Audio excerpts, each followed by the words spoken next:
Hello friends, Neetu classes में आपका स्वागत है। टेंस कहने का मतलब कि टेंस का नाम सुनते ही हम लोग कुछ डर जाते हैं। टेंस होता क्या है, टेंस बहुत भास्ट होता है। नहीं, टेंस बहुत सिंपल और बहुत साधारण भाषा में हम आपको समझाने जा रहे हैं और आपको उम्मीद करते हैं कि बहुत अच्छी तरह से समझ में भी आएगा। चलिए हम लोग वीडियो को स्टार्ट करते हैं। ज़्यादा आपका टाइम ना लेते हुए वीडियो को हम स्टार्ट करते हैं।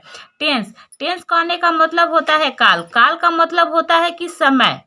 तो समय हम लोग का 3 तरह का होता है। जो समय हम लोग का चल रहा होता है, जो समय हम लोग का बीत चुका होता है और जो समय हम लोग का आने वाला रहता है। समय को हम लोग 3 ही तरह से देखते हैं कि जो अभी अभी चल रहा है। तो जो अभी अभी चलता है उसे हम लोग कहते हैं प्रेजेंट टेंस। जो टेंस का 3 भाग होता है, एक होता है वर्तमान काल, भूतकाल, भविष्य काल।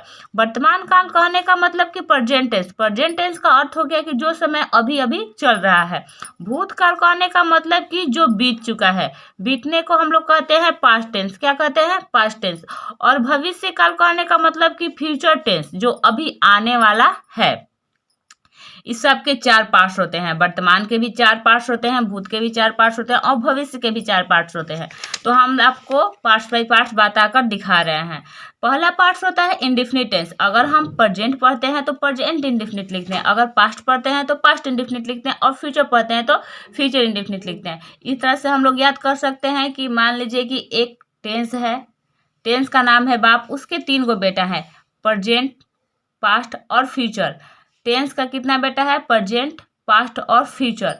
उसी तरह फिर प्रेजेंट के भी 4 गो लड़का हो जाएगा, इंडेफिनिट, कंटिन्यूअस, परफेक्ट और परफेक्ट कंटिन्यूअस। इंडेफिनिट कहने का मतलब समय निर्धारित नहीं होता है, इसमें कोई समय निर्धारित नहीं रहेगा।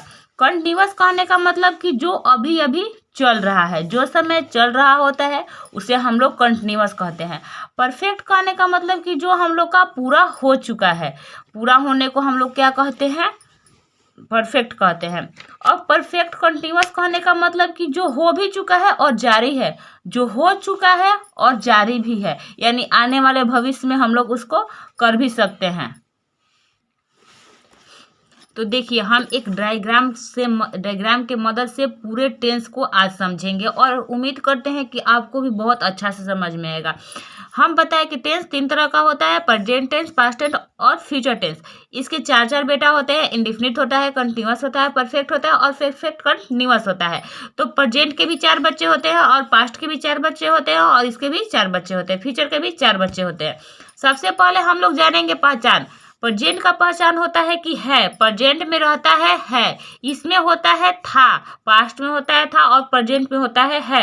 अगर हम इसका कोई एग्जांपल ले लेते हैं तो इसमें आता है कि मैं खाता हूँ, यानी ताती आता है लास्ट में। किसमें क्या आता है? ताती।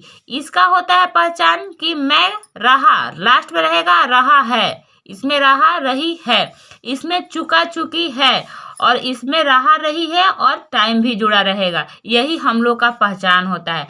इसका बनाने का नियम होता है कि इसमें हम एस या ईएस लगाते हैं, इसमें हम एस या ईएस लगाते हैं। अगर इंटरोगेटिव और निगेटिव सेंटेंस जुड़ता है तो डू या डज लगाते हैं। बनाने का नियम होता है कि इसमें एस या ईएस लगाते हैं और इंटरोगेटिव निगेटिव सब जुड़ता है तो उसमें हम डू या डज लगाते हैं। एस किसके साथ लगाते हैं? तो ही सी इट नेम के साथ अगर कॉन्सोनेंट रहता है तो एस लगता है और ही सी इट नेम के साथ अगर भावेल रहता है तो ईएस लगता है। ये बात आप ध्यान में रखें। ईजेएमआर सबको पता है कि ईजेएमआर किसके साथ लगता है? ही सी इट नेम के साथ इज लगता है, आई बी एक डे के साथ एम लगता है और यू योर डे के साथ आर लगता है। इसमें हम लोग लगाते हैं वर्ब 4। क्या लगता है? वर्ब 4। इसमें लगता है मेरा वर्ब 1 और इसमें लग जाता है वर्ब 4। इसमें लगता है वर्ब 3। इसका पहचान होता है कि चुका है, यानी कोई काम वह कर चुका है। इसमें इसका सहायक क्रिया होता है कि हैज और हैव। इसमें क्या लगता है हम लोग का? हैज और हैव। और कौन सा वर्ब लगता है? तो वर्ब 3 लगता है। इसमें हैज और हैव, हैज बीन और हैव बीन लगता है और इसमें वर्ब 4 लगता है। इसमें भी आईएनजी जुड़ा रहता है और इसमें लग जाता है हम लोगों का वर्ब हैज और हैव लगता है, वर्ब 4 लगता है। ये हम लोग का इसमें जुड़ा रहता है और इसमें जुड़ जाता है हम लोग का टाइम। इसमें क्या जुड़ा रहता है? टाइम जुड़ा रहता है। चलिए हम लोग पास्ट टेंस की बात कर लेते हैं। पास्ट टेंस ये इकलौता ऐसा टेंस होता है जिसमें केवल वर्ब टू का प्रयोग होता है। क्या इसमें लगता है? Verb two. अगर निगेटिव इंट्रोगेटिव की बात करते हैं तो इसमें हम लोग लगाते हैं डिड। लेकिन एक ऐसा ये इकलौता सेंटेंस होता है जिसमें केवल वर्ब टू ही लगता है, बाकी किसी में वर्ब टू नहीं लगता है। जैसे मैंने खाया, मैंने खाया, आई ईटेन, इस तरह से इसको हम लोग बनाते हैं। अब देखिए हम बात करते हैं कि पास्ट कंटिन्यूअस टेंस का। इसका पहचान होता है रहा था। क्या लगता है? रहा था, रही थी, रहे थे। इसमें लगता है वाज या वेयर। इसका होता है वर्ब फोर। इसमें लग जाते हैं हम लोग वर्ब फोर। इसका होता है चुका था। चुका था में लगाते हैं हम लोग हैड। क्या लगाते हैं? हैड। और इसमें लगता है हम लोग का वर्ब थ्री। ये हम लोग का पहचान बन जाता है। जिसमें रहा था रहेगा और टाइम जुड़ा रहेगा और पास्ट परफेक्ट कंटिन्यूअस टेंस कहलाएगा। इसमें वर्ब फोर लगता है और सिंस या फोर लगता है, सिंस या फोर लगता है और इसमें टाइम जुड़ा रहता है। और इसमें भी हम लोग सिंस या फोर लगाते हैं। जिसमें टाइम जुड़ जाता है उसमें हम लोग सिंस या फोर लगा देते हैं। बात करते हैं फ्यूचर टेंस की, तो इसमें होता है गा गी गे, यानी सेल या विल। आई और वी के साथ सेल लगता है और बाकी सब के साथ विल लगता है।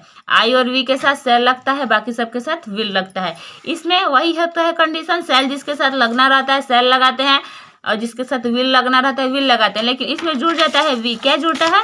वी। अब यहाँ पर है कि चुकेगा चुकेगी, वही होता है। इसमें हैव जुड़ता है, सेल और हैव हो जाता है विल और हैव हो जाता है और इसमें लग जाता है वर्ब थ्री। ये देखिए हम लोग लास्ट का बात करते हैं कि फ्यूचर परफेक्ट कंटिन्यूअस टेंस का, तो विल हैव और हैव बीन लग जाता है। उसमें वर्ब वन प्लस आईएनजी जुड़ जाता है। इसमें सिंस या फोर लगता है और इसमें हम लोग टाइम को भी जोड़ते हैं। यहीं तक इस वीडियो को हम लोग समाप्त करते हैं। उम्मीद है कि आपको टेंस बहुत अच्छी तरह से समझ में आया होगा। अगर नहीं समझ में आया है तो फिर से कमेंट कीजिए, हम फिर से बताने की कोशिश करेंगे।